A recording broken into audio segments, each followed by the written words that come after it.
क्या सबने देखा होगा कि जिसकी जितनी संख्या भारी उसकी इतने हिस्सेदारी।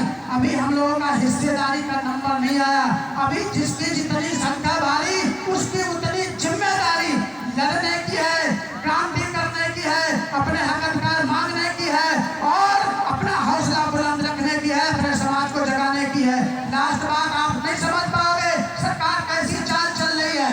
सरकार हिंदू बनाना चाहती है लेकिन वो आपको बराबरी का हक अधिकार नहीं देना चाहते। उनकी योजनाएं कैसी, मैं एक उदाहरण दे करके सपोज सरकार ने एक हॉस्टल खुलवाया और हॉस्टल खुलवाया तो कहा कि ये सबके लिए सार्वजनिक हॉस्टल है, इसमें गरीब भी खाएगा, सभी लोग खाएंगे और उसमें लिखवा दिया खाना आप खाइए, बिल आपका पोता देगा। पोता मतलब बेटे का बेटा देगा।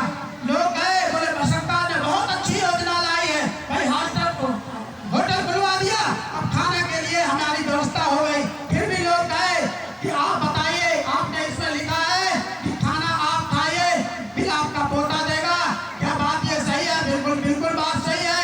आप खाना खाइए, बिल आपको नहीं देना, बिल आपका पोता देगा। 4 लोग खाना खाने के लिए बैठ गए, खाना खाया गया।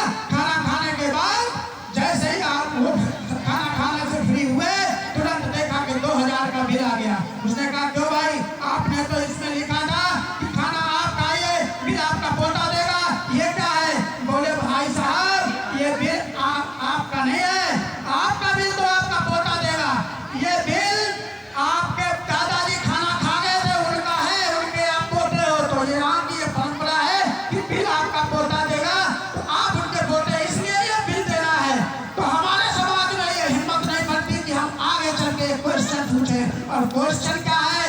क्वेश्चन आप ये नहीं पूछ सकते कि ये देखा हम ये जो हॉस्टल आपने होटल बनाया है ये तो अभी 2 साल पहले बना है और हमारे दादाजी 20 साल पहले एक्सपायर हो गए थे।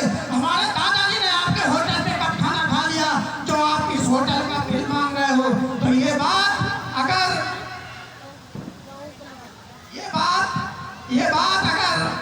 समझ में आ जाए हमारे लोगों को और ऐसे हम लोग सवाल करने लगे, ऐसी हम बात करने लगे, तो आप ये समझ लीजिएगा कि हम अपने हक अधिकार को मांगने में, अपने हक अधिकार को पाने में